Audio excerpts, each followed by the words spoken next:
안녕하세요. 명정의 예술가옥입니다. 음대에서 배우지 않는 것 세 번째 시간으로 제가 오늘 드릴 것은요.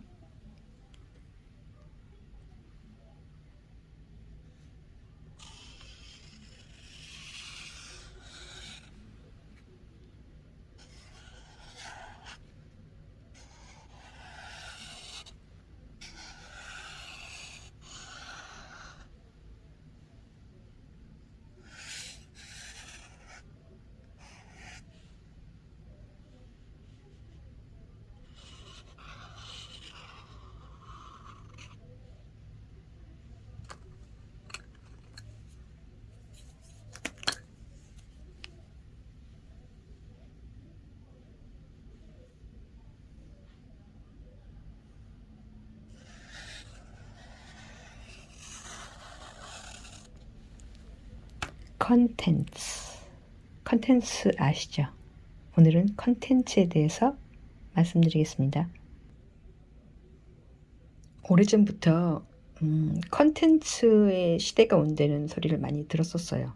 그래서 자기만의 컨텐츠를 갖고 있어야 된다는 그런 이야기를 많이 듣고, 도대체 내게 컨텐츠를 어떻게 찾을 수 있을까? 이런 생각을 하다가 제가 이제 2017년부터 본격적으로 제가 유튜브를 시작했잖아요. 그래서 지금 저의 컨텐츠가 독일 가곡, 그리고 피아노, 그리고 찬송가, 그리고 한손 피아노라고 해서 쉽게 치는 피아노, 그런 컨텐츠를 갖고 있었어요.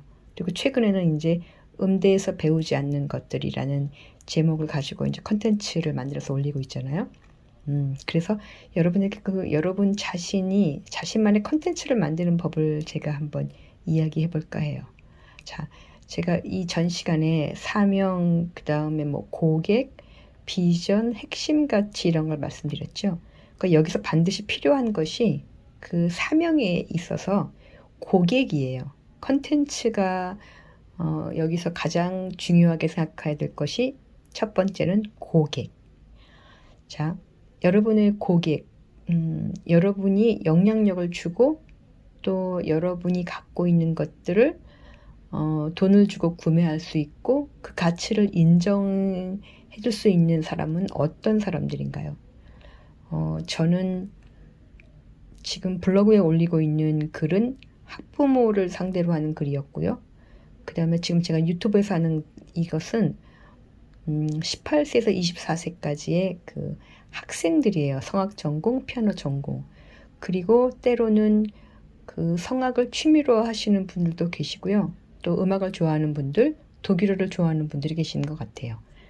그래서 그런 분들이 이제 자기의 컨텐츠를 어떻게 만드는지 저의 예를 들어서 말씀드려 볼게요. 저는 그 학부모들이 어떤 것을 궁금해할까? 그리고 내가 그동안의 경험이나 또 공부해온 것들을 가지고 어떻게 그 사람들이 필요한 컨텐츠를 만들까 하다가 이제 제가 만든 컨텐츠는 블로그에도 있겠지만 이런 것이었어요. 우리 아이가 재능이 있는 걸 어떻게 알 수 있는가요? 사실은 음악을 전공하지 않은 분들은 우리 아이가 재능이 있는지, 얘를 전공을 시켜야 하는지 아니면 취미 정도로 그쳐야 하는지 모르죠. 그래서 제가 그걸 컨텐츠로 만들어서 이렇게 그 여러분 자녀의 재능을 알아볼 수 있습니다. 테스트해 볼 수 있습니다. 이런 게 컨텐츠예요. 또 이 독일 가곡 같은 경우에는 여러분 입시곡 그런 것들 중에서 여러분들이 발음하는 것, 또 해설, 또 단어의 뜻 이런 것들이 컨텐츠였어요. 자, 그렇다면 여러분 학생들은 자신의 컨텐츠를 어떻게 찾을까요? 제가 어떤 그 일반 사람들의 예를 들어서 한번 몇 명을 제가 말씀드려 볼게요. 첫 번째는 어떤 편의점에서 알바를 하는 그 대학생이 있었어요. 근데 그 대학생이 어느 날 내가 편의점에서 그냥 알바를 하는 수준이 아니라 이게 뭔가 조금 더 의미 있게 깊이 있게 전문적으로 할 수 있는 방법은 없을까 하면서 고민을 시작했어요. 그 고민은 무엇이었냐면 어떻게 하면 이 편의점의 매출을 올릴 수 있을까? 하루에 30만 원씩 파는 그 매출을 어떻게 하면 50만 원에 올릴 수 있을까? 이거를 고민하기 시작했어요. 그래서 이 사람이 고민을 하고 한 달 후에 50만 원 매출을 이루었어요. 자, 어떻게 했냐면 자기가 어떻게 하면 이 물건을 잘 팔 수 있을까 하다가 자기 지인들에게 이제 그 동네에 사는 그 사람이었어요. 이 편의점 알바를 하는 학생이. 그래서 이제 지인들한테, 아는 형 누나들한테, 형 누나, 혹시 필요한 거 있으세요? 그러면 제가 퇴근하는 길에 집에다 배달해 드릴게요. 이렇게 하면서 편의점 물건을 팔기 시작한 거예요. 그리고 또 하나는 고객들이 많이 찾는 그런 물건들을 아주 보기 쉽게 이제 판매대에 진열을 해놓기 시작했어요. 그렇게 하고 나서 매출이 50% 올랐어요. 자, 50만 원으로 올랐어요. 그리고 나서 어떻게 됐는지 아세요? 이 사람은 본사에 그 편의점 알바 이 사람들이 어떻게 하면 그 물건을 잘 팔 수 있는지를 교육하는 강사가 되었대요. 여러분 놀랍지 않아요? 이게 바로 컨텐츠를 개발해서 자기만의 컨텐츠를 가지고 또 성과를 올리는 사람들의 이해예요. 여러분 중에서 레슨을 하고 있는 학생들이 있죠? 레슨. 자, 학생을 가르치고 있어요. 자, 나만의 컨텐츠는 이렇게 만들어요. 내가 어떻게 이 학생을 구하게 됐는지, 그 학생을 구하게 된 경로를 내가 이제 종이에 적어보는 거예요. 그것도 나만의 컨텐츠가 될 수 있어요. 왜냐하면 어떤 사람들은 어떻게 하면 내가 학생을 구해서 또 가르칠 수 있을까 궁금해하는 학생이 있거든요. 그런 거를 위해서 또 그런 사람들이 보는 컨텐츠를 만들 수 있다는 거예요. 그게 나만의 노하우가 될 수 있겠죠. 또 어떤 사람들은 어떻게 하면 엄마들하고 잘 상담을 해서 또 학생들을 오랜 1년, 2년 계속 가르치게 할 수 있을까?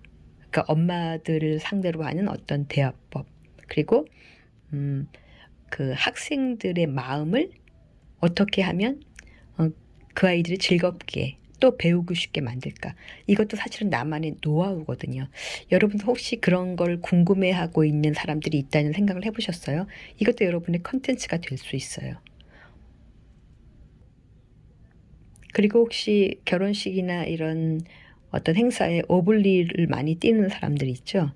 저도 알바 그런 거 많이 해봤는데 그런 것도 굉장히 궁금해하는 사람들이 많이 있어요. 어떻게 하면 그런 오블리를 어디에서 그런 것들을 광고를 볼 수 있을까? 여러분 그런 것들 굉장히 궁금해하는 사람 많거든요. 그것도 내가 노하우가 된다면 그것이 나의 컨텐츠가 될 수 있어요. 가만히 생각해 보면 내가 남들보다 뭔가 잘하는 게 한 가지씩은 있을 거예요. 그 한 가지를 한번 적어보세요. 그래서 그거를 알고 싶어 하는 누군가가 있을까? 그러면 그것이 그 컨텐츠를 필요로 하는 사람들이에요. 그 다음에 단계로는 그 컨텐츠를 어떻게 정리해서 어디에 노출을 시켜서 그 사람들이 그거를 보게 하고 나를 찾아오게 할까? 그게 바로 이 컨텐츠를 내가 만들어서 그 컨텐츠를 잘 다듬어서 그것을 컨텐츠를 이제 블로그 같은 경우는 발행한다고 그러잖아요. 여러분이 틱톡, 또 블로그, 인스타, 페이스북, SNS에 분명히 이런 것들을 어떻게 알릴 수 있는 통로가 여러분들은 있을 거예요. 여러분들은 젊으니까. 그렇게 해서 여러분만의 컨텐츠를 한번 만들어 보세요. 다음 시간에는 제가 그 컨텐츠를 만들어서 어떻게 발행을 해서 어떤 결과가 나타나고 이런 것들을 한번 제가 그 결과물을 한번 갖고 와 볼게요. 여러분은 일단 내가 갖고 있는 게 무엇일까? 다른 사람들이 알고 싶어 하는데 나만이 할 수 있는 그런 게 분명히 여러분에게 몇 가지씩은 있어요. 그거를 그 자기 안에 갖고 있는 자기의 보화를 아직 모르는 거예요. 여러분 안에 갖고 있는 자기만의 보화를 찾아보는, 보물을 찾아보는 시간이 될 것을 오늘 또 한번 여러분 시도해 보세요. 감사합니다. 다음에 뵐게요.